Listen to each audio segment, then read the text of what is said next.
And we is live. I don't believe it. Don't I don't believe it. believe it. Don't believe it. I don't believe it. I don't believe it. It might be right. It's I don't possible. know. I don't see nobody in the chat. What's going Hey, on, man? Marcus in the chat. Yeah, that's a bet. That's a bet. I respect that. My man say Cyberpunk in 2 days, and I'm with it. Yep. Yep. Don't download it, ready to Actually, go. that's not true. Cyberpunk is Oh, tomorrow. tomorrow. No, you're right. Tomorrow. Cyberpunk is tomorrow. So for those in the U.S. on the East Coast, Cyberpunk hits tomorrow at 7 I believe is what it was. p.m. Yeah. Yeah, buddy. I'm ready to go. So yeah, absolutely. It's Tie Tuesday. Trinity Night in full effect. What's going on, Jay Roberts? What's up, Brooks? Perk. What's happening? What's happening? Yo. What's happening? Frosty. What up, Frosty? You always got the little dope, little I know. pictures, She little got the images. awesome. Yeah. In there. Emojis, I yeah. gotta step it up. You ain't lying. Hey, listen. Tony, let's not get into this whole classified cloud service. There's some things brewing.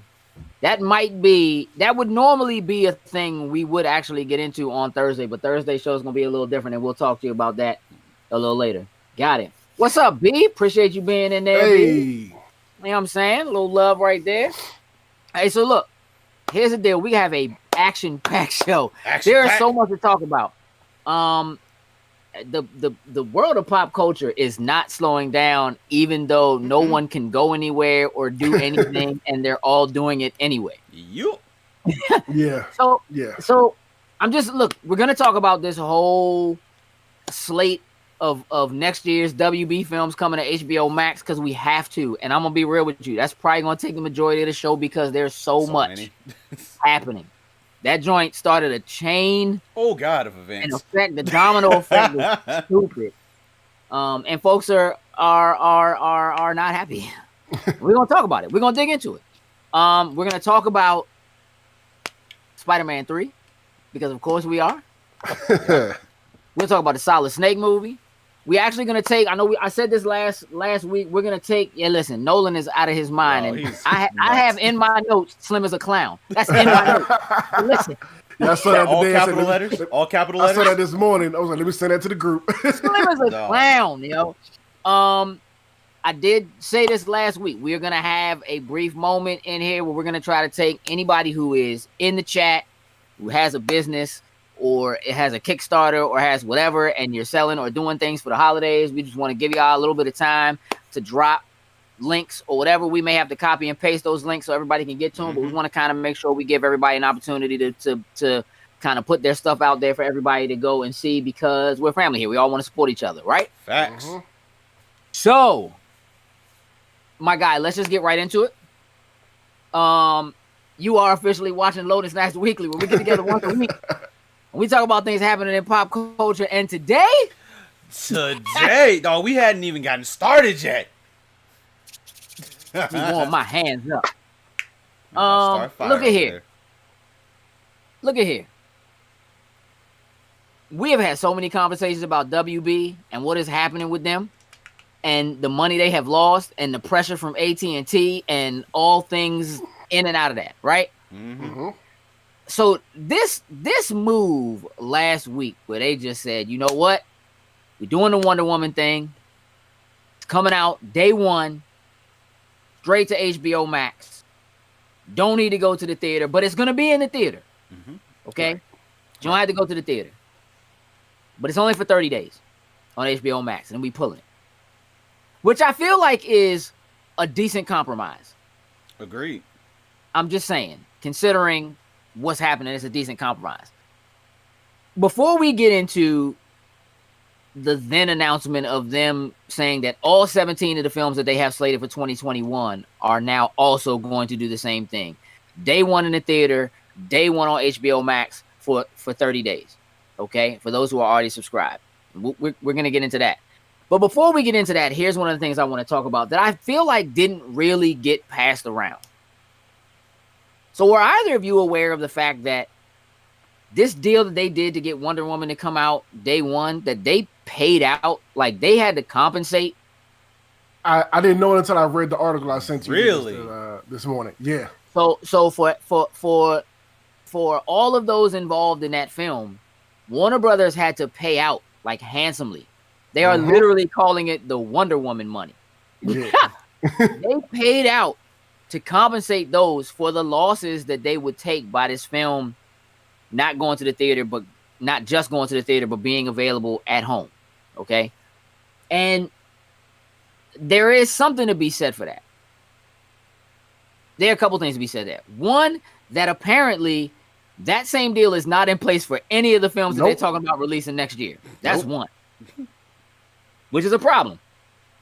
But two, when you talk about the losses that all of those involved in a film might incur when you don't have theater sales to back you, and when you don't have digital sales, because please bear in mind that there are no digital sales for these movies. It's not like they're going video on demand and people can pay $20 or $30 to get it and have it and own it or whatever.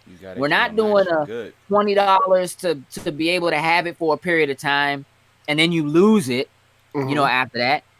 It's just part of your subscription, which for real, for HBOMax, isn't that expensive. Realistically. Okay? So while HBOMax and Warner Brothers may see a significant boost in subscriptions as movies begin to hit, if people would rather do that than go to the theater, there's significant money that can be made there. It's not the same as individual ticket sales for every person. Now, can there be money made? Yes, but you can't really compare what they're doing with Wonder Woman and the rest of these movies to what happened when Universal did Trolls earlier this year, because when they did that, it was video on demand. You were paying per purchase to do it. This is part of a subscription service that many people already have, that for $15 a month, you're probably going to stay. You know what I'm saying? But it's very different. So there is a lot of money to be lost here.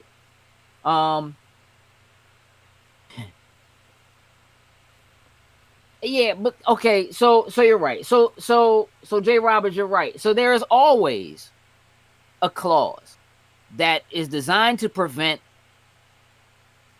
the release direct to home, or at least in video on demand and disc format to home, usually for a 3-month period.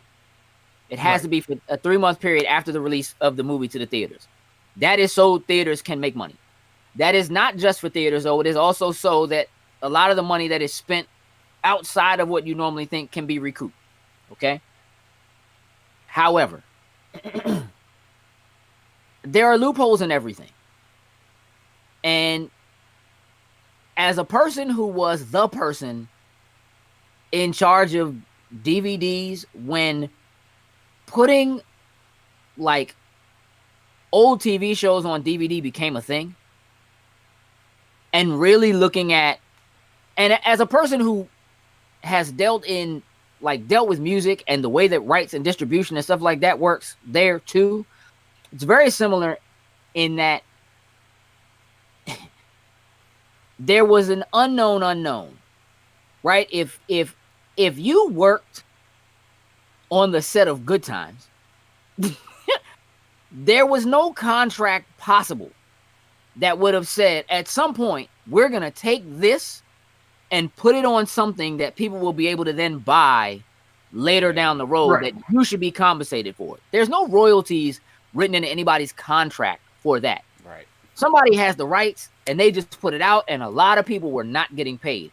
There were a lot of people that got sued. There were a lot of people whose estates sued. There was a lot of that going on. The loophole, okay, for something like this usually is going to be somewhere in the wording between VOD, video on demand, and streaming. And there's probably some sort of a loophole that allows them to bypass the concept of video on demand or DVD or Blu-ray, what have you. Streaming is a thing. But for the majority of the last decade, it's really mostly only been a Netflix thing. Voodoo existed, Right. but I let's mean, not. they let's call it move- Netflix and chill, not I know, really. Voodoo or one of these other things. Like, yeah. Yeah, I don't know what. Yeah, Voodoo with your boo boo. I I was don't know. about to say, that one- that I one- don't know if that no, is, not bro. your boo boo.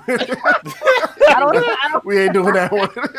And you listen, you might be right, Perp. I mean, they could hike the price up, and they might, but I doubt Very it. true. I mean, it could go up for somebody who's new.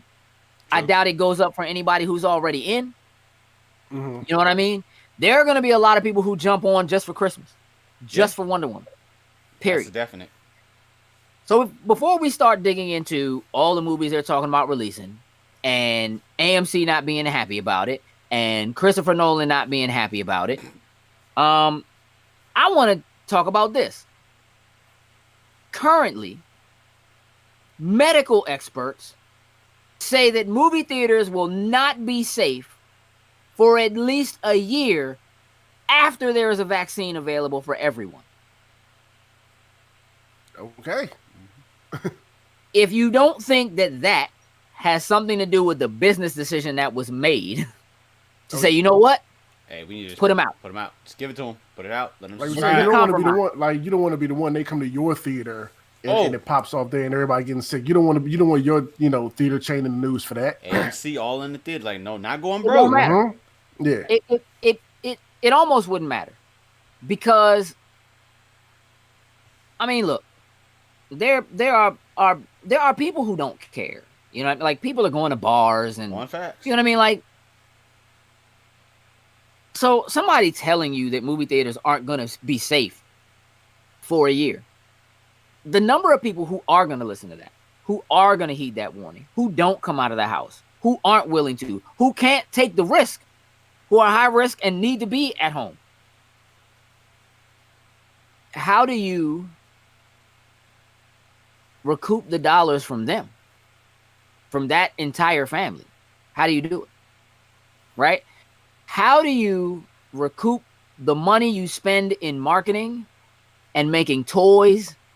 Again, we talk about this all the time. Toys, book bags, pencils, pens, folders, t-shirts, all of the mashugana that they put on product to sell you that is based on this movie Right. that they put out.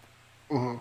How do you make that up if no kids go to theaters and watch movies?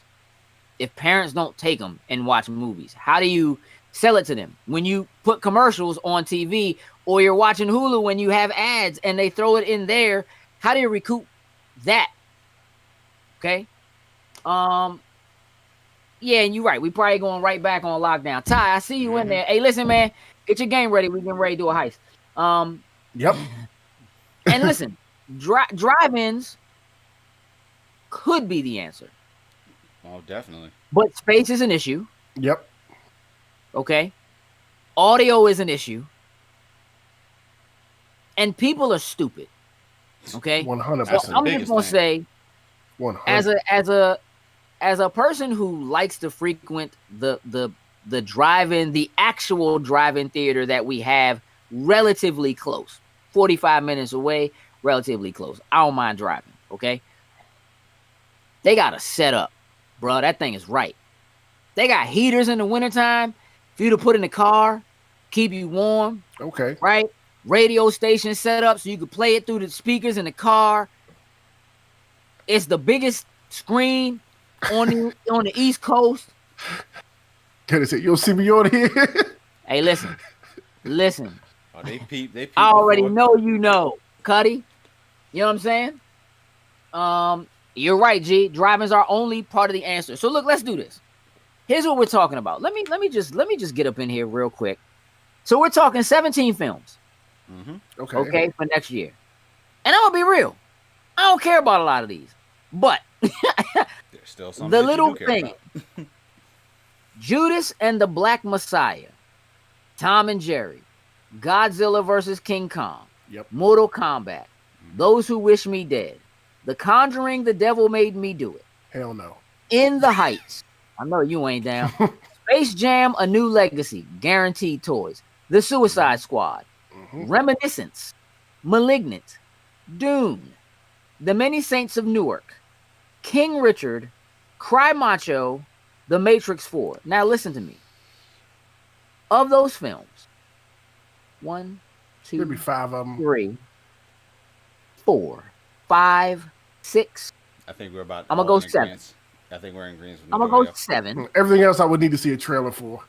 Something. But you know what? Okay. But you know what? Depending on when some of these movies, if they overlap some of these movies in the same month or something, and your subscription's active, hey, who cares? You can watch it. You don't got to worry about that extra month in there. Well, they're gonna have to overlap because it's 17 movies and there's only 12 months in a year, bro. So there's gonna have to be some overlap. Yeah.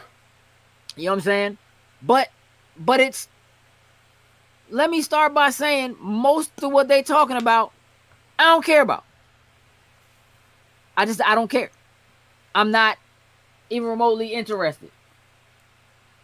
That's not. Yeah. Godzilla vs. King Kong. That might be a joint. That one. But I'm gonna be real with you. Check it for. That's a joint I wasn't going to the theater to see anyway. I would have waited. I mean, that's cute and all. I'm just saying, like, I could live without it. But Godzilla and King Kong toys, I bet it's a thing. Oh.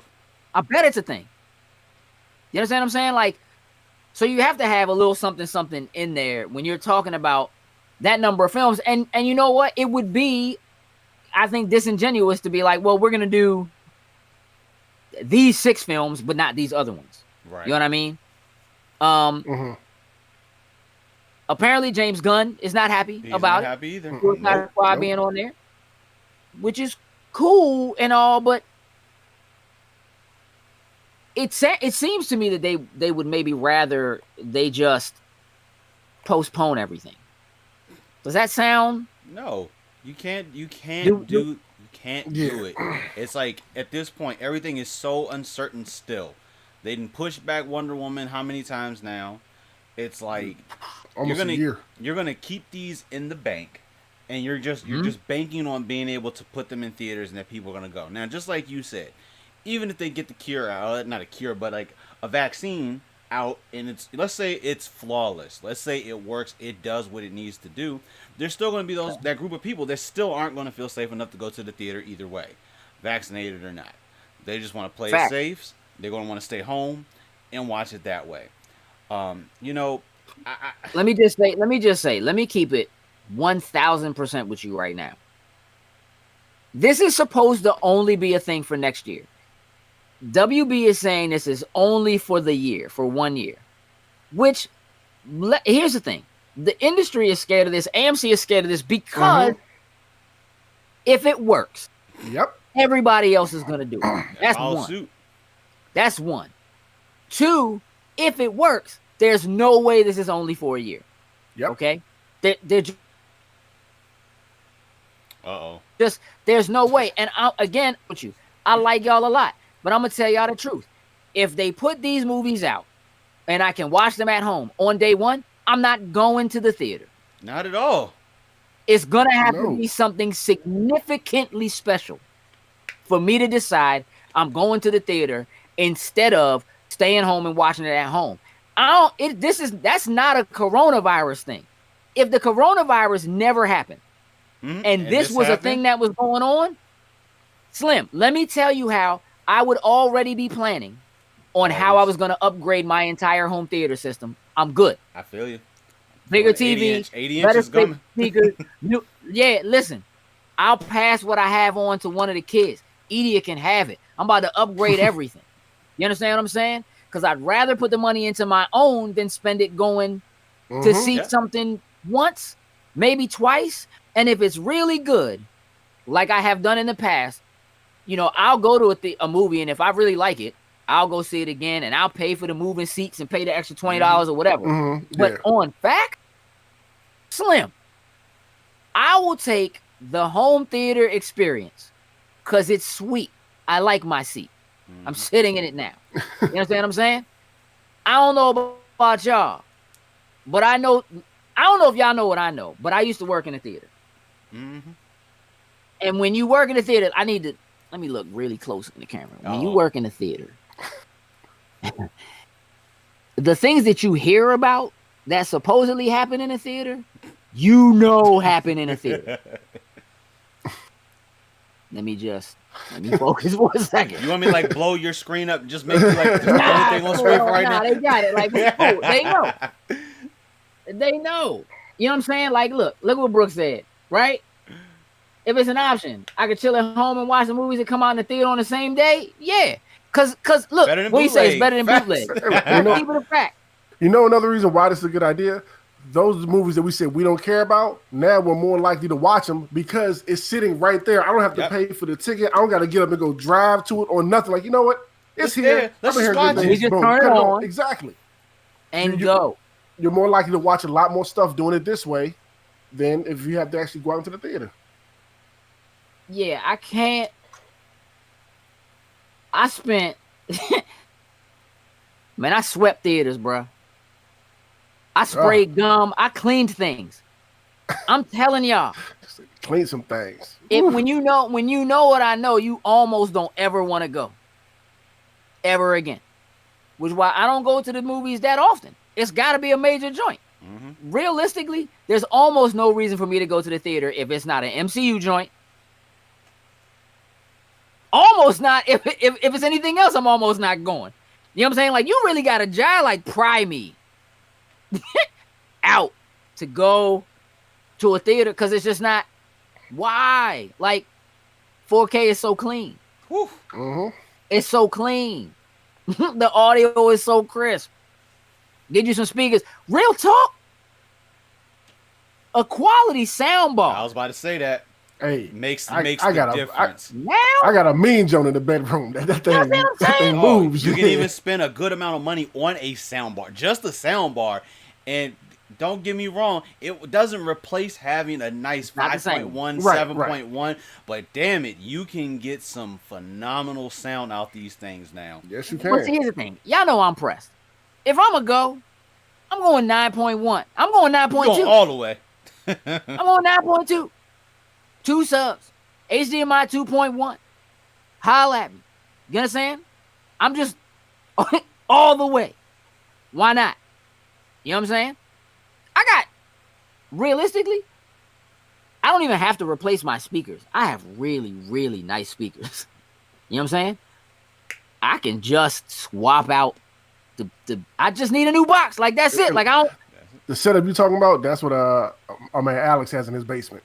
Like the 80-inch best TV on the market. Like, the speaker, 80 inches, the whole, like, and these 80 inches like that. now, that's the spot. That, prices on them ain't even that dumb stupid. Like, granted, you can get a decent 80-some inch TV for like $700-800. And if you wanted to be cheap and buy like a Hisense or something, you get like one of them 70 inches for like $500. If you just care about the size, bruh. You telling the truth? I mean, listen, you right. Robert's like $70 for like 3 people to go. Yep. You know what I'm saying? I'm usually paying for 5 or 6 when I go. Slim. Not up. Why would I ever? So let me just reiterate. King Kong versus Godzilla, I'm never going to the theater to see that. It's not, wait, I take it back. Sin pays, I'll go. That's it. So we would be going if it wasn't for COVID. That's it. Because I'm just not that interested. You know what I'm saying? Like, it's cool.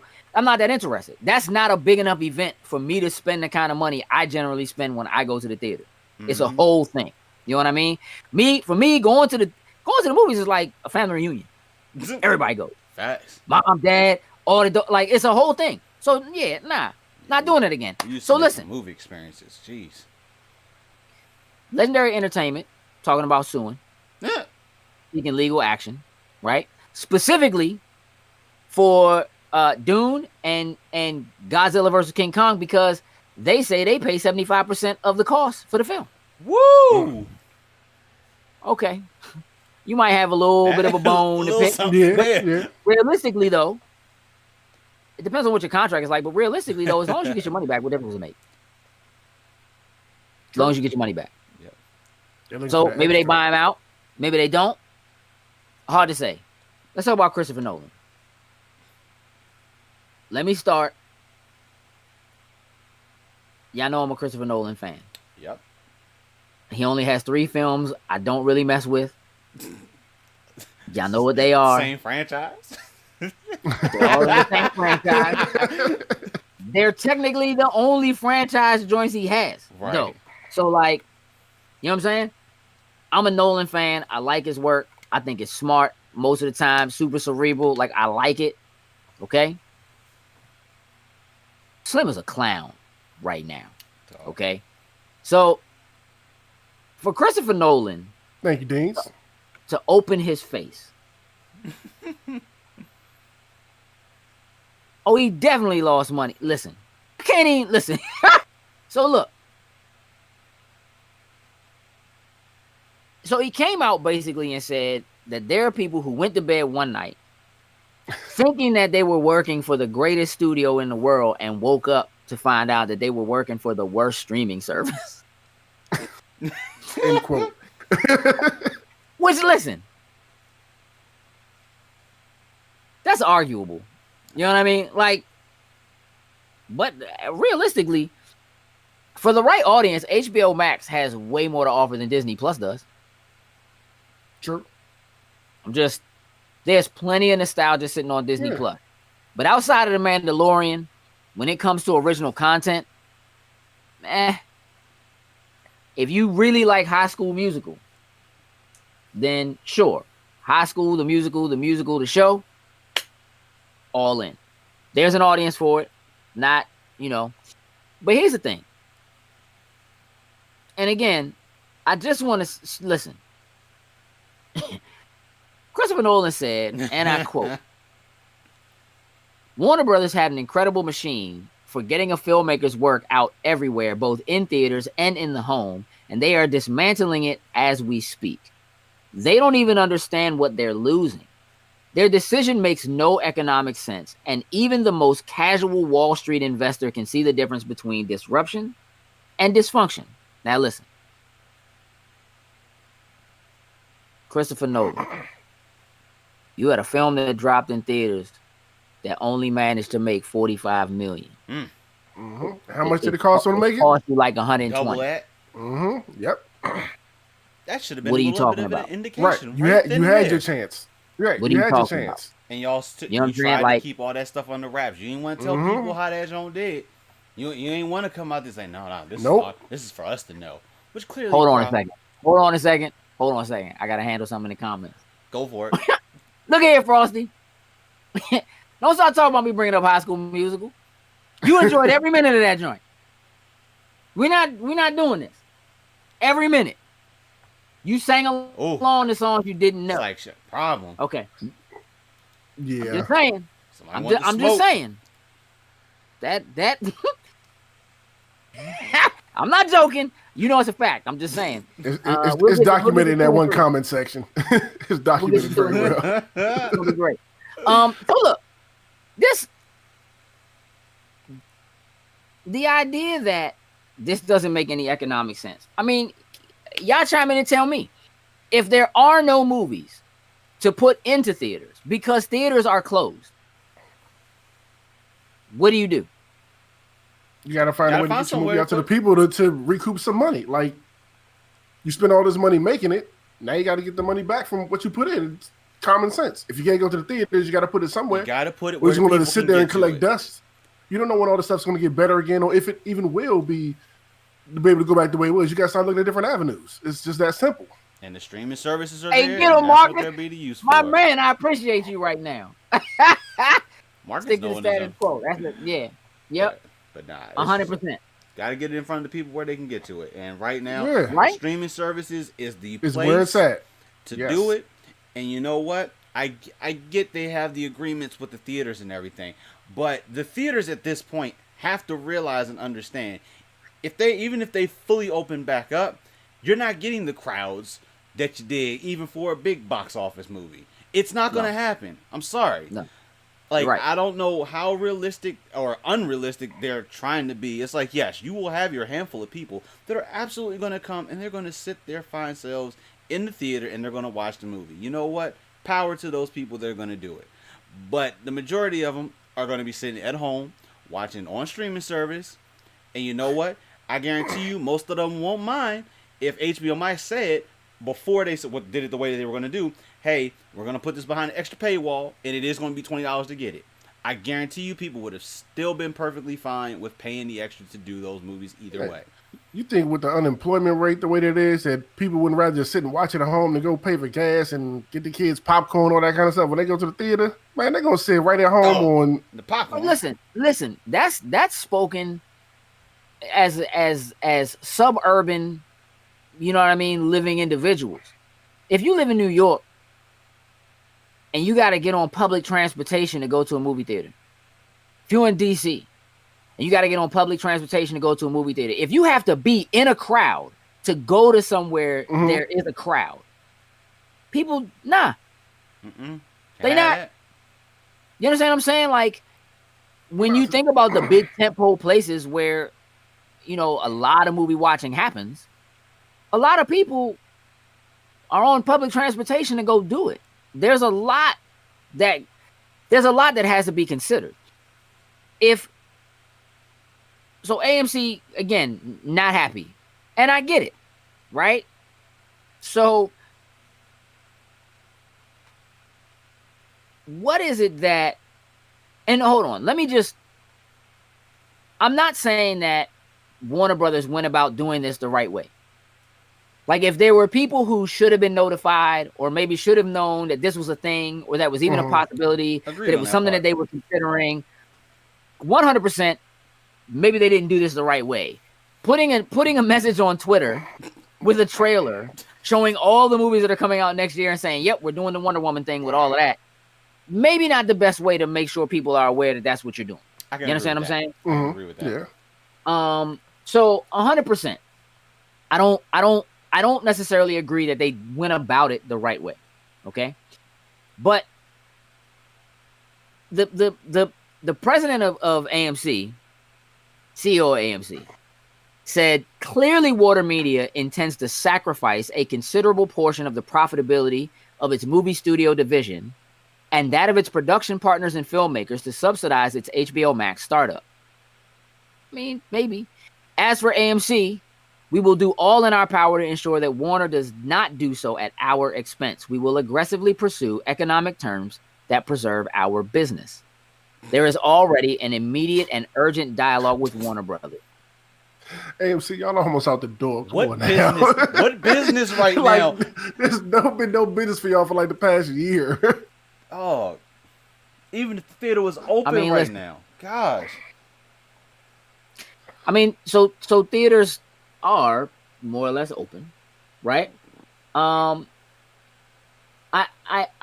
don't think that I don't think there's a case for AMC that says you're stealing money from us for real, right? I mean, look, if in June you put out a movie and you only put it in the theater and you use Tenet as your litmus test, that was supposed to be one of the biggest films of this year that wasn't an MCU film, and it didn't work. It didn't work. You released it as things were getting better, and it didn't work. Okay? So what horse does AMC really have in the race in terms of lost revenue? Right? Now, could they make a deal with them? Sure. That says, hey, we need to turn some of that profit that you're getting from subscriptions. Maybe it's written down that it has to be new subscriptions, can't be old ones or something like that. Maybe it has to be subscriptions that start within a certain time period of the release of the movie. You know, something like that. Maybe it has to be that if you subscribe to HBO Max, you get a free ticket to go to the theater to see, you know, one of these movies or something like that, right? I mean, I'm not saying there's not something that could be worked out. Right? But realistically, what's up, L-Ice? What do you say? Hold on. Think about old heads. It was be honest, I wouldn't be surprised if someone said, give me a proof case for us to put on. I mean, listen, you're right. There are probably old heads who are sitting in there going, what are you talking about streaming? That's not a thing. I mean, okay. You're probably right. And it's not a thing. if you're in the business, if your entire business model is based on essentially preventing streaming from being the thing, which is what every movie theater is right now, right? For as long as streaming has been realistic, there was a time when streaming wasn't realistic, right? Internet's not powerful enough, not strong enough, can't do it. Picture quality's garbage, whatever, right? It hasn't been that way for quite some time, right? And there are some places where it still isn't the best, right? But it's doable, right? I mean, most cell phone companies offer you a free streaming service. Not so you can use it on your TV, so you can use it on your phone. So you can do it over the air. Not on a hard line that's attached to something that's in your house that then goes over the air to Wi-Fi. You can do it on your phone, on your tablet, on whatever. So technically, if you're in the theater business, you are in the business of preventing the future. It's your job to keep things from moving forward. And here's the thing about the future. It's coming no matter what you do. Oh, yeah. Oh, facts. Yeah. You can push it back. You can hold tight. But you have to stay in that fight. And you have to change with the times. Hence, what MoviePass did to the theater industry. Everybody had to adapt 100%. MoviePass was a shot in the dark, shot in the arm. We're going to try this thing that blew up and technically didn't work from a business standpoint. However, it worked from a consumer standpoint. Forced all the theaters to accept the business practice they wanted zero parts of. Now, if movie theaters now, chains, recognize the power of a subscription, because they didn't have that before, right? They understood what it meant to give you a card and want you to come back because we're going to take 60 cents off your popcorn. Right. Right. Well, Stubbs they understood that. Whatever, yeah. Because they make a shite in the money on popcorn. Let's just, you know what I mean? So we'll give you 60 cents off your popcorn. Just keep coming to us. You watch 5 movies, we'll give you 60 cents off your popcorn. It's the stupidest deal. It's dumb as a brick. Dumb as a brick. But as the fear that I see comes from the fact that they recognize how powerful subscriptions are. Because they have them now. And they know people don't always use them. Yep. Right? So you have fear and you need to align yourself. AMC should have a streaming service. But do they own any content? Ooh, I don't think so. I don't think so. Discovery Channel just dropped the streaming service. Hey. It's cheap. It's like $5 a month. And they have content. Thousands upon thousands of hours of content for you to watch. And let me tell you something about Shark Week. I'm a Shark Week dude. You hear me? Dog. And they got that good content too. Like, Discovery may not be for everybody, but it's like the stuff that they do and put on there is quality. And it's like, bro, listen. You know what? If you go to the Smithsonian, IMAX theaters in the Smithsonian live and die by Discovery content. Come live in this IMAX underwater adventure for 20 minutes for a ticket that costs you more than a regular movie theater ticket costs to see a full 2-hour film. Yeah, it's a real thing. It's a real thing. You just don't have... It doesn't make a whole lot of sense, right? For AMC to be saying, again, we're going to do what we can to protect our economic business position. That makes sense. Yeah. I don't think that necessarily has anything to do with movies coming to the theater. I think it has more to do with them doing a deal to get some sort of a payout. But if they do it for AMC, they got to do it for everybody else. Very true. I think everybody just needs to realize that, look, the landscape is changing. Like, COVID has forced it to change. It's changing, and it's probably not going to go back. So stop complaining and cry about it and figure out a way to make the shift in your best interest. Like, you just have to do that now instead of complaining about it. Yeah. Adapt or die. Listen, and you're super right about that too, Ellis, because VR really poised to put a significant dent in theaters. And again, I am currently standing by my thought that within the next 3 to 5 years, Amazon buys AMC's theaters, turns half of them joints into straight warehouse. Oh, big screen app. Yeah, that thing. Come pick your stuff up, call it a day, whatever. Oh, by the way, you got a Prime membership? You can watch a movie in here if you want to. We're going to debut this new season, episode 1 of whatever, right here on the thing. Come pick your package up. While you're here, go ahead and pop one in and watch it while you're there. There is something to be said for what's going to happen in theaters. They are really an old way of doing things, unfortunately. There's still a great way to experience the theater. What's up? Hey. What up, Rod? So who's Joseph? Who's Chris? Hey, listen. Listen. I'm gonna let you figure that out. You know what I mean? Yeah. Let's go with neither. I'm gonna stick with Sin. Okay. Nah, I'm with that. You can be Chris Sin. Nah, hey, so let's do this real quick. Anybody who's watching the show, who's in the chat, anybody that's got a Kickstarter, a YouTube channel, if you're selling goods that people can pick up for the holidays, you're doing shipping, any of that. Now is the time, if you can, drop a link, put it in the chat.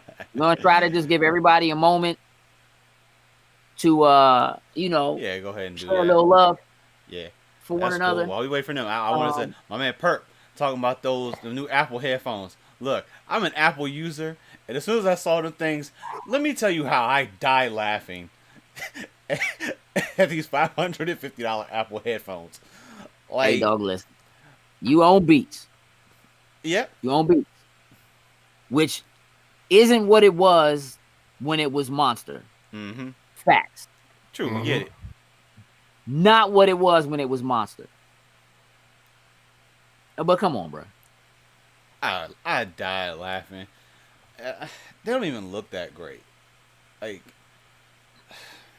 if I'm spending $550, I mean, it is what it is, right? Yeah, it is what it is. But if I'm spending $550 on a pair of headsets, headphones, whatever, there are so many better things that are out there. Now, don't get me wrong, Apple is going to put their little spin on everything. Hey, you pre-ordered them joints, Ellis? Ellis!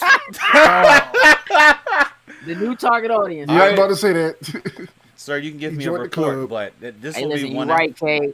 Listen, I'm gonna listen. Look, here's the thing. I keep it a buck. When the first Beats came out, okay, I spent like $350 on them, and people thought I was crazy. And I was like, "Listen to me, dog. Put these joints on and hear things you've never heard in songs you've heard 1,000 times. I swear for Lord, all the time. Quality was ridiculous, and that is as a person who spent a lot of time in the studio doing music and engineering stuff with people.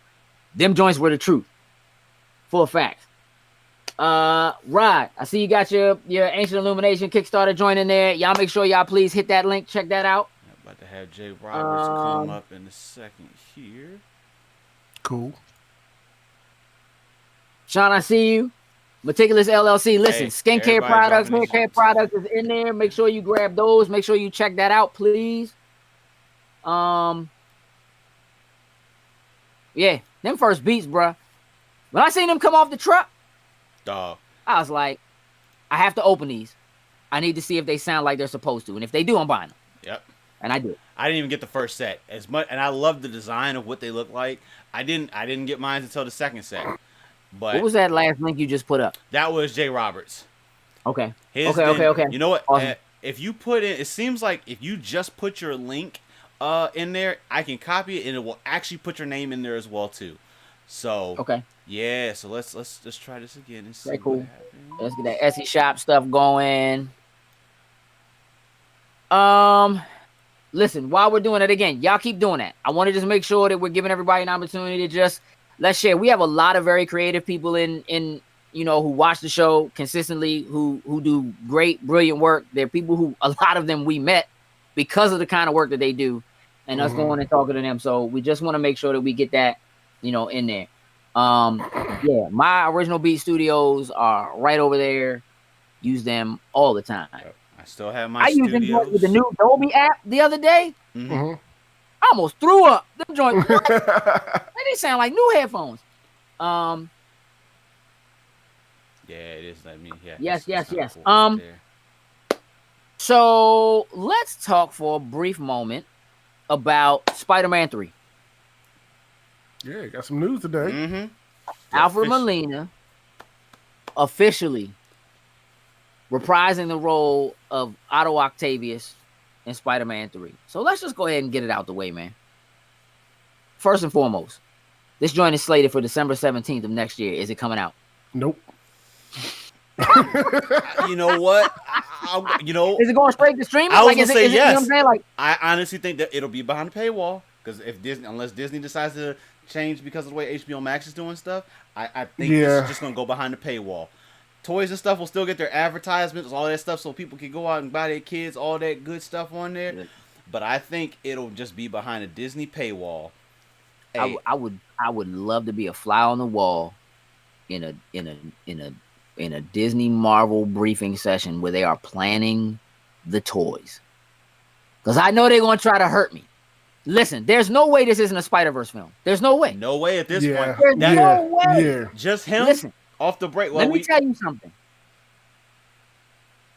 The worst. Hold on. Hold on. Think about it. Gotta get together. The second worst thing that ever happened in a Spider-Man movie is Jamie Foxx.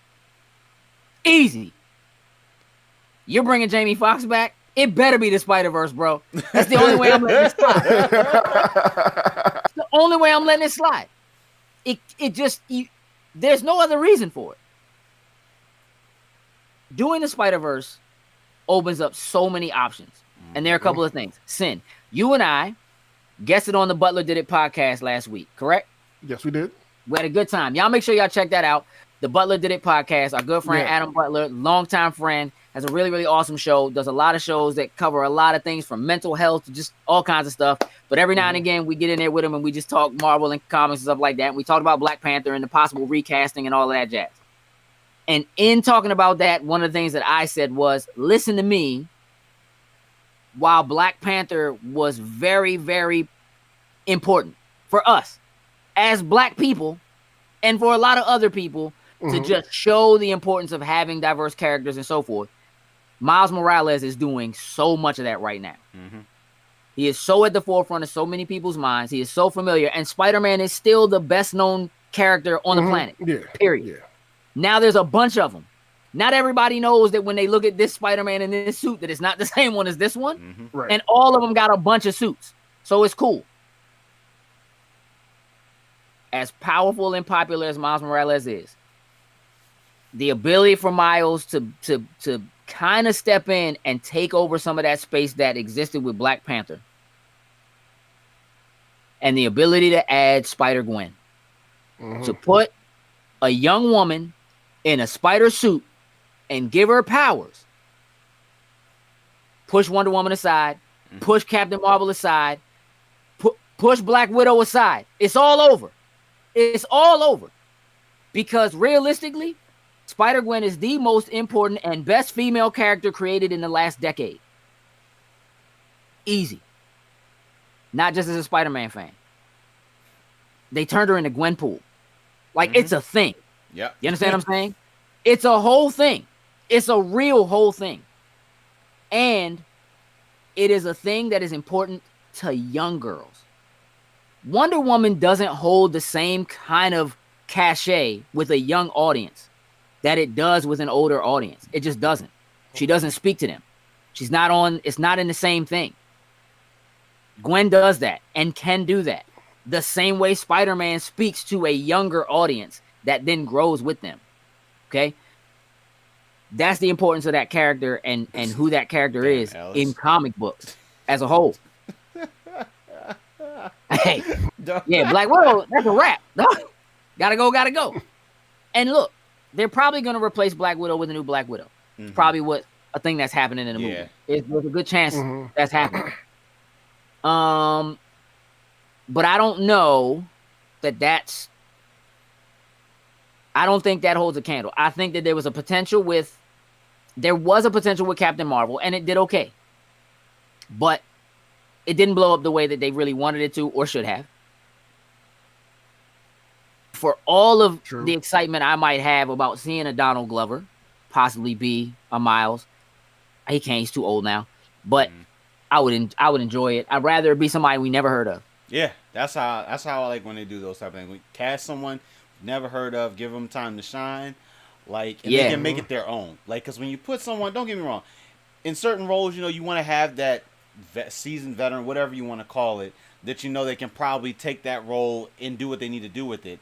But in something like a Miles, who other than the animated movie, like there is no live action on screen, nothing like that. Throw somebody new in the role, let them craft it, make it their own, put their twist on it, put their spin on it. I'm down for it. Yeah, let them grow with it. I like it. The ability for them to take this movie and make all the other films canon, to say all these other villains exist, actually gives you the ability to re-release all those old toys. Just take character after character after character and drop them. To say that the cartoon version of Spider-Verse that came out is part of the canon, but they're just cartoon versions of these, and even within that, there are other. Yep, they can do that. The potential is stupid. They even did that. They even did it in the Spider-Man animated series in the '90s when when they did all the Peter Parkers from the different universes, and there was one that was actually an actor who was just playing Spider-Man, and he got to meet Stan Lee for real. Oh man, Stan was like, "Yo, you real?" But you kind of just left me stranded out here on the top of a building, though. So I guess I got to call the Fantastic Four to come get me down. Yeah, Marcus. Hey, listen, man. Hey, listen. I had some dope Yoda underoos. You know what I'm saying? That, yeah. I mean, underoos was a thing for sure. Underoos? But, yeah. Straight up. Yes, we're talking about the third Spider-Man film coming out, Marcus. Yes, that's still a thing. If they do a Madam Web, you could, and Sarah Paulson would be a great Madam Web. I would give you that, though I don't think she's quite old enough. I think there are some other people who could possibly do it better, but I would love to see her do that. I don't think, though, that we may not get a Madam Web. I think that Doctor Strange is probably going to kind of play that position. I think that we know Doctor Strange is supposed to be in this film. We know that his movie is the Multiverse of Madness. So he knows and understands multiverses. I just think that's going to be a thing. And then they also say that he's supposed to kind of be like his new mentor or something like that. Yeah. Right. He's essentially going to replace Iron Man. Right. And again, this Peter is young and probably needs a mentor. But the idea that there could be other Spider-Men who have been Spider-Man for longer than he has that could mentor him, I like that idea much better. Much better.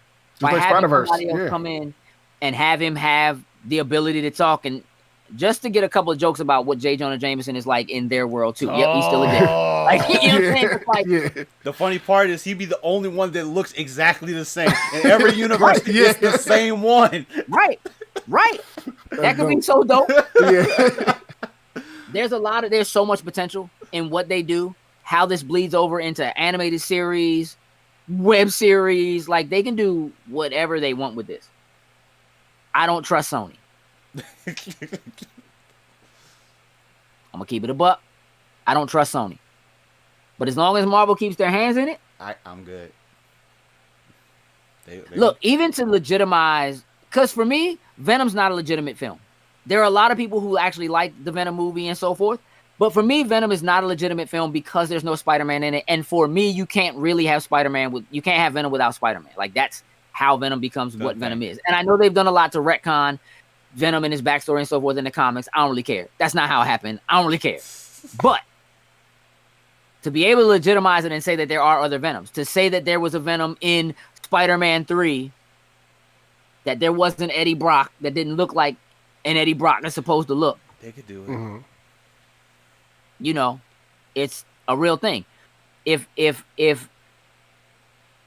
they even touch base with the old MTV computer animated Spider-Man, I'm gonna have a cow. I'm a birth that joint was fire. A bovine. You hear me? You're the birth of bovine. I'm a birth of bovine.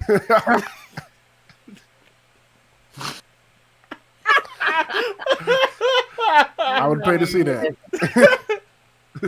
Well, here's the other thing. I also think Tom Holland's only on for 2 more films, right? Maybe it's 3. It's the Spider-Man film, Yep, and at least one other big ensemble joint, crossover ensemble film. Yeah. So that means you are also getting rid of Tom Holland and passing the torch. So you can bring in multiple Spider people and just be like, let's see who people seem to like. Who are they talking about? Whose Instagram pops off? That's the one out there. You know what I'm saying? Like, it's just like we can literally just salt bait the earth with it and just see what grows, and then let's go. You know what I mean? If the potential to have a Spider-Gwen turn into a Gwenpool and show up in a Deadpool film. Dog. Or just a cameo. You know what I'm saying? Just like that. That ability is sick. And Spider-Man, that film has a lot of potential to open that up. We'll see what happens with the Morbius film and how they tie that. We'll see what happens with the second Venom film and how they tie that up. We'll see what happens with the Sinister Six film and how they tie that up. There's a lot of talk about the fact that technically now Marvel has the rights to use the cast from Daredevil. True. I'm seeing that going around, yeah. It's a real thing. I don't necessarily want it, but I'm not necessarily against it. I just think there's a lot of potential there. Yeah, look, I like Tom Holland being young. I think that him playing a young Peter that is finishing high school is smart.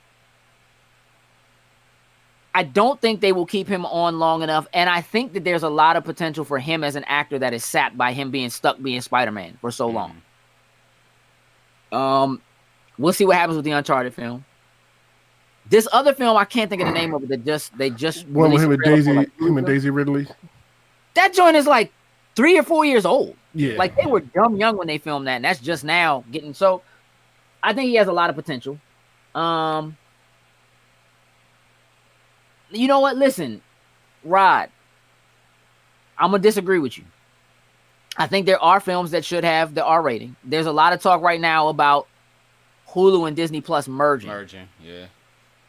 But the brilliance of Disney/Marvel is that they make films that children and adults can watch. And so as much as we might want to see Deadpool, and they're saying they're going to keep Deadpool the way it has been, it will still be R-rated or whatever. I'm cool with that. But when you make movies that you hit the PG-13 rating on, you just stand to make a lot more money. You're going to have kids that are 4 go see that movie. And you're going to have people that are in their late 70s go see that movie. So if you start them young and you keep them, that is the most important aspect of all of Disney's business, is getting them young and keeping them. Yep. So by maintaining that PG-13, we're still getting plenty of action. We're still seeing enough that's serious. Like, if people wasn't crying and totally hurt and upset at the deaths and all the stuff that was going on in the Marvel and the MCU films, like, PG-13 is a really sweet spot to be in. Once you go R, you block so much of the potential audience that you just take money from yourself. You just do. Yeah. It just, for as much money as Deadpool made as a rated R film, it didn't make anywhere near the kind of money that the other Marvel films made at PG-13. It's just the last Spider-Man, the Far From Home film, grossed over $1 billion globally. That's money. That's PG-13 money. That's Titanic money. That's, you know what I mean? Like, the movies that gross the most money, like, they're in that realm. So I think it's actually smart for them to stay there. Yeah. Hopefully we'll get what we want. Yeah, Spidey doesn't need to go rated R. Like, there's just... hey, listen, they can ask about Logan. Hey. A Spider-Man movie should never be rated R. Yeah, there's no reason to go never, that ever. far. Like, no, it all depends on the character. Just like you said, PG-13 is good, but you know what it lets you do? Like, say if something does happen to Peter, like, within his world, you know, let's say maybe the Aunt May passes or something like that or whatnot ever, you know, we may see him be that little bit more of an edgier self that kind of pushes the boundaries but just doesn't go that quite far on screen. But you get to see him saying, you know, I can turn the dial up when I need to, but I got the reserves to keep it held back. And I think that's kind of that boundary you see, because if you do rated R, then, of course, he's just going to go all the way. But keeping it Yeah. PG-13, you can let him turn it up a little bit. But you know what? Peter knows when to keep it down. Spider-Man keep it down. I'm just gonna go back. I'm gonna walk away. There's at least one solid moment in the comic books where you really get to see Peter turn it on, and that's when he goes to the Kingpin's throat, like takes the mask off, like, nah, Slim, you're not even fighting Spider-Man, Slim. You fighting Peter. You fighting Peter. You fight Pete the Parker. You ever touch my Aunt May, dog? Like, you know what I'm saying? Let me just show you I was really not hurting you on purpose, kind of thing. Like, there's some moments. Yeah. Yeah, you right.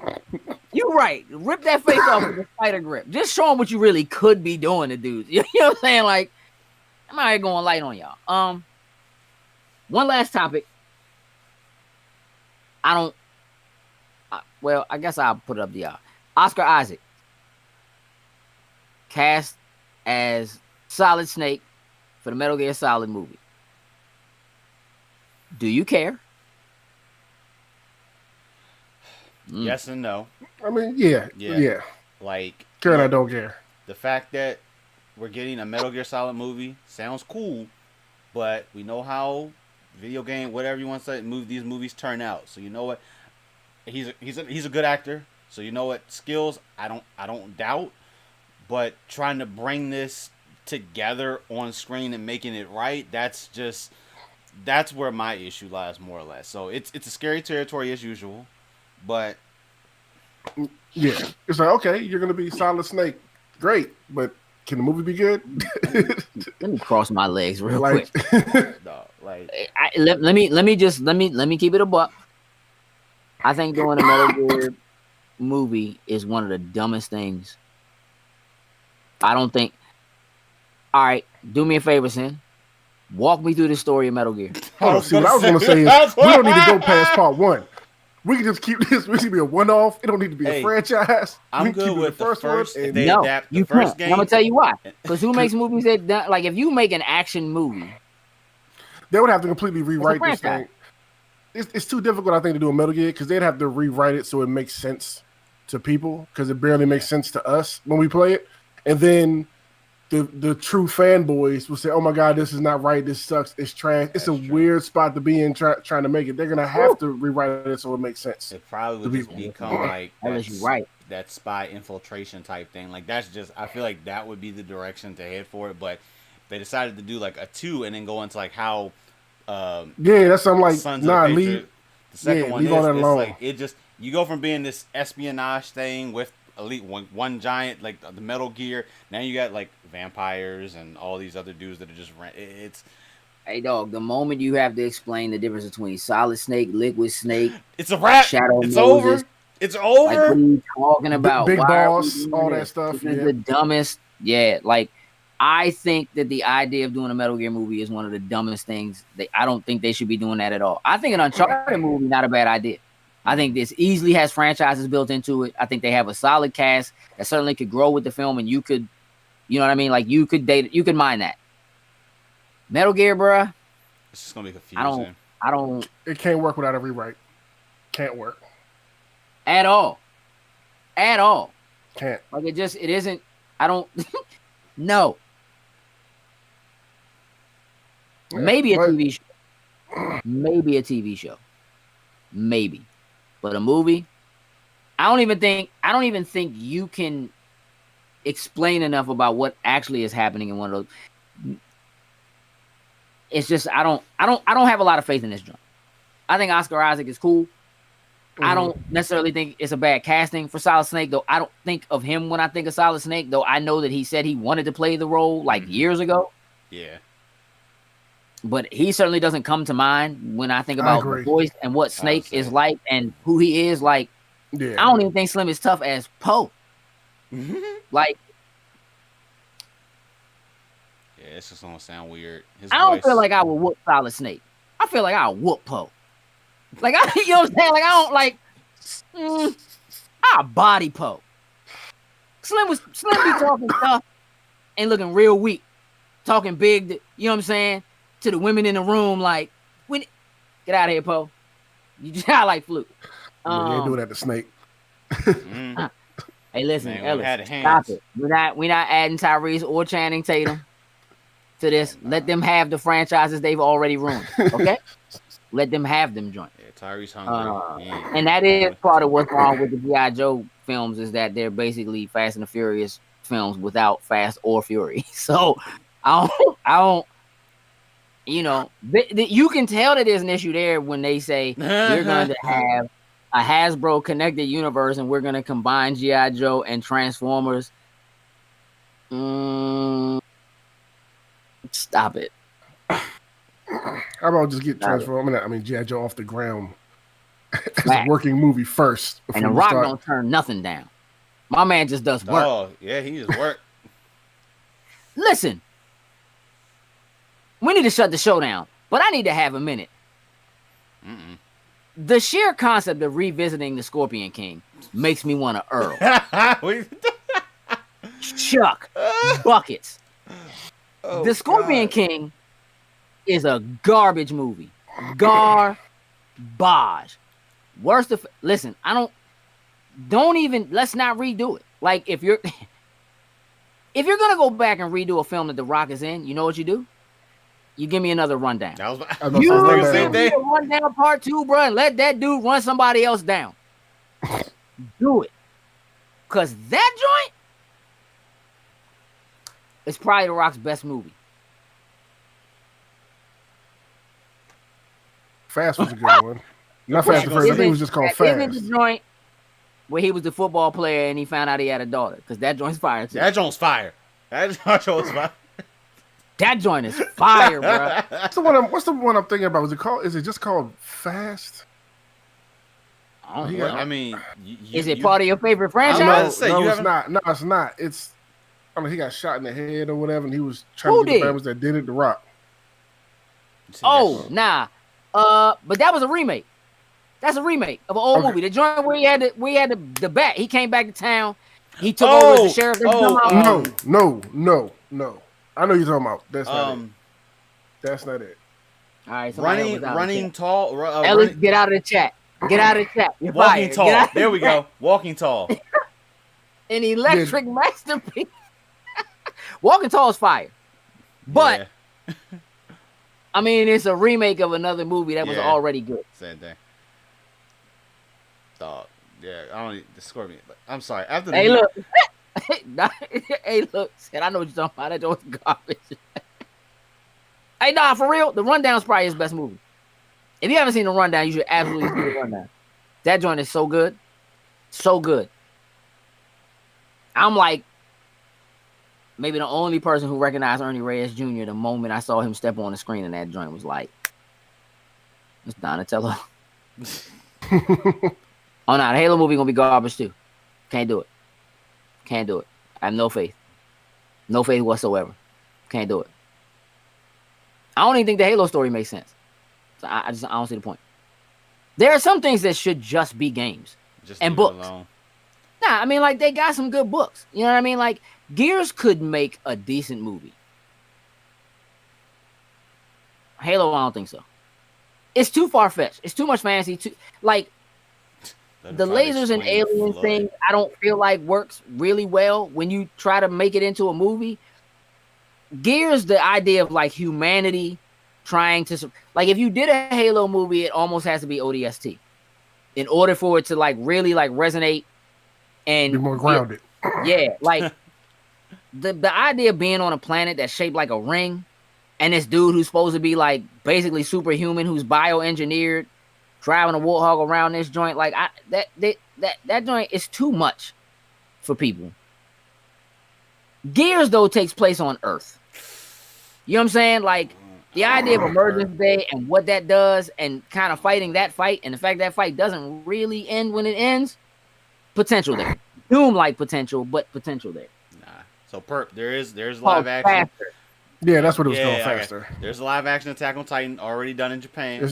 It's two of them. Yeah. And that's what it's going to stay as. America. No, Hollywood don't need to get nowhere near it. No, if they ever announce that they're going to do Attack on Titan, I will heave and... You should. Oh, you should watch it, but I'm gonna throw up all through the movie. Just like when you watch the Tekken movie and the Dead or Alive movie. I don't think I watched the DOA one, but yeah. Hey, Slim, hold on a second. Fix your life. Because as bad as that joint is, I know you like bad movies. I love them. Love them. Fix your life, bro.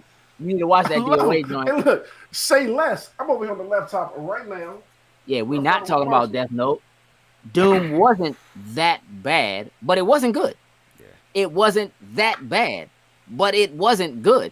Like, Mortal Kombat, the movie, is still better than Doom, and shouldn't be, but it is. Just saying. Having the Highlander play Raiden is probably the worst decision. Oh, you loved it. What you say to me? You want to fight? Loved it. Why you want to fight? Oh, why you acting like that? Why you want to fight? God. K, you like bad movies too? What's your favorite bad movie, K? MK is a classic, and I'm glad you put the K in classic.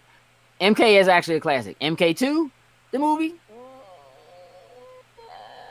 This is 2006. All right, so look, let me kind of give y'all the rundown of what's going on before we wrap the show up. So Thursday is going to be a very special show.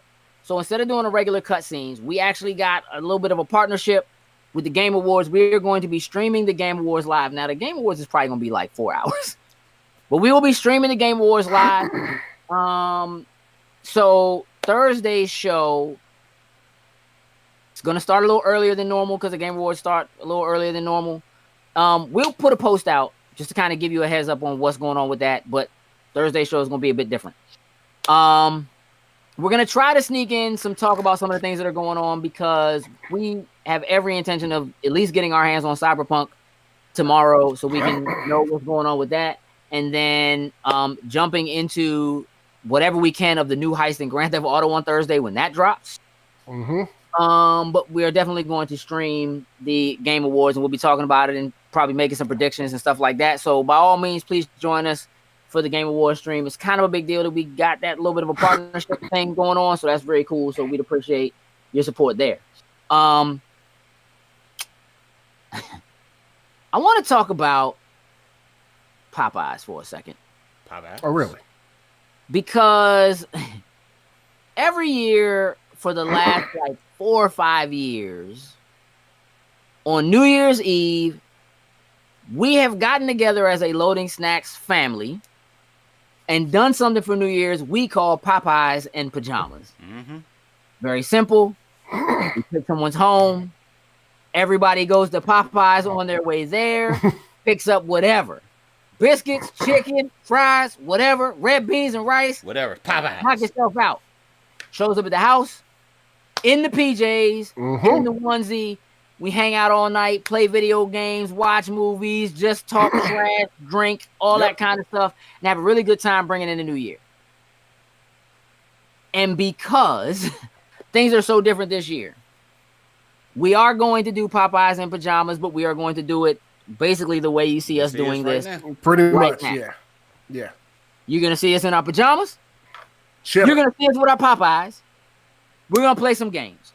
And so what we decided to do is we decided we're going to go ahead, since we'll be streaming and playing games anyway, stuff like Jackbox, Man of Medan, stuff like that. We're going to try to have people involved. Buy your own. Yeah, you can make your own chicken if you want to make your own chicken, but you have to call it Popeyes. That's the key to It's we have a thing with alliteration. Popeyes. Yeah. It's a thing. Hey. Just put it in an empty Popeyes box when you're done. Hey, something. Hey. So by all means, get your Popeyes in your pajamas. Tune in. Watch along with us. Stop it, Ellis. What we decided we're gonna do We're not is playing that trash. we're gonna start streaming around 8ish in the evening. And we're gonna go ahead and take donations again for Extra Life. Because why not? Why It's not? gonna be after the holiday. It's gonna be bringing in a new year. Still gonna be plenty of kids who, are in need. And we just figured, since a lot of people will probably be home, instead of going out somewhere, because I don't know where you're gonna go or where you can. No, not that Popeye. Yes. You could, yeah, you know what? Nah, let them, you know what I mean? Let If 'em do listen, it. if it makes you feel strong and helps you stay up at night, man, you eat your spinach, call yourself Popeye, but you must close one eye the entire time, sir. Ooh, Um, my man said beyond chicken. um, hey, what's up, Leah? So yeah, so Popeyes in pajamas, New Year's Eve into New Year's, streaming throughout the night, playing some games, having a good time. To bring in 2021 and gonna, continue to attempt to raise some money for a really good cause. And we like $20 away from getting sent to the plate. Hey, saying you want to watch the thing for some money? Do it. Do it. If you say no, you saying no to the kids. What you call money? All right, let's get it. Let's get I it. was like, what which kind of money thing? we talking? I like it. You gotta watch Like, the what is it? original, the remake. Which one you gotta watch? Like, where this is going? What kind of bread we talking here? So yeah, so that's the plan for New Year's. I'm gonna let that. I'm gonna see how this answer comes in. But yeah, that's the plan for New Year's. Next week will be pretty basic. Christmas week, we're gonna take the week off. We just gonna relax for a little bit. We're working on some new content. We're working on top 10 movies of 2020 and the top 10 movies of the last decade, 2011 through 2020. Thank you. That's what happened when I reset my dad. It'll be interesting. So I'll be looking for those things coming in January. We got some plans. Said the original. Oh, you got to watch the original, but she ain't say how much money. So we just got to see how that goes, how that plays out. Yeah. So anyway, that's what's happening. Sin, you have a job to do. If you would take care of that, sir, I'd appreciate it. Sure. We're gonna go ahead and shout out our top tier patrons, starting with Anthony Cunningham, Marcus Houston, Susan Dortch, Tyrone Carson. Thank you all very, very much. We truly, truly appreciate it. Facts. Jokes. Yes, sir. You got a job to do. I got you. You can hook that up. Job done. So, good man, Jokes just put our link tree in it. Jokes. No, I didn't. Did you add I know exactly what you're about to say. You know what? I'm gonna rectify that right now while we still sitting here. Hey, listen. She said, "What's the minimum?" You tell me. Nah, you tell her. You tell. Hey, What's the minimum? You don't need that much. You don't need that much more to push you over for that extra life, and we can get you to shave that beard off of it. No. But it's requiring me to watch a scary movie. It does. So that in itself is pricey. I'm gonna let you figure it out. I'm gonna let you figure it out. To watch the thing. Throw 200 in there. 200. 200. But I mean, Mark is like $3.99. Marcus like, I'll watch anything. Hey, My name's Mikey. I like it. Accent. I give you about $3.50. Jokes, you put up money? Oh no, about maybe Hey, about listen, Jokes, flip that link tree. So listen, y'all, hit the link tree again. You can see if you're looking at the chat in the stream there, people on Facebook and people on YouTube and people in Twitch and all that kind of stuff. We're trying to be everywhere you are, but if you are following us in one place and not in the other, we would greatly appreciate it if you would go and just give us a follow or like or subscription. If you're not checking us out on Patreon, please do that. We did just put up a new video that is Patreon only. Jokes, tell them about it's a 56-minute horror movie. It's not that bad. Jokes, tell them about the video we just posted. Well, you posted earlier this week. Gotcha. So had some questions. We had our good old Patreon folks pick out a specific question. Do we want to tell them the question, or we want to let them go to? Tell me the question is. Yeah. So, pretty much the question ended up being, as a canceled. Let me see if I can say this right, because Sin, you worded it a little bit better than I did. If we had a particular canceled TV show that we would want to bring back, and from there we kind of jumped in. Dovan has some ideas for it. I won't tell you specifically what it is. If you want to know exactly which ones we chose, you have to watch that actual video. I gotta show that. Yeah. Gotta do that. Appreciate that, Perp. Yeah. So look, again, we're planning some new content and stuff specifically for Patreon. going into next year. Again, there's a lot brewing. We got a show that is basically done that we just need to put out called Snacking and Hanging. It's just us literally having some snacks, playing some video games, old games, newer games, stuff like that. Just having a conversation. The episodes are about 10, 12 minutes a piece. So those will be coming soon. We kind of wrapped editing on that. Kay, who has been working on that stuff for us, took ill.